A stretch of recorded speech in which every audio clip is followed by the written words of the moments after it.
Raiului și-a de Maica Domnului. Sus la poarta Raiului și-a de Maica Domnului. Cu un pahar de argint în mână și tot plânge și suspină. Cu un pahar de argint în mână și tot plânge și suspină.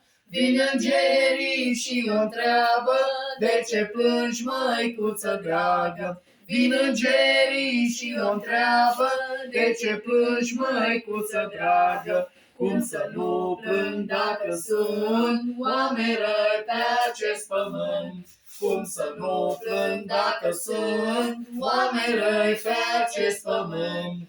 Se ceartă fecior cu tată, se ceartă fiică cu mamă. Se ceartă fecior cu tată, se ceartă fiică cu mamă. La biserică nu vine, toate cărciumile pline. La biserică nu vine, toate cărciumile pline. Și-a uitat de Dumnezeu și face tot ce e rău.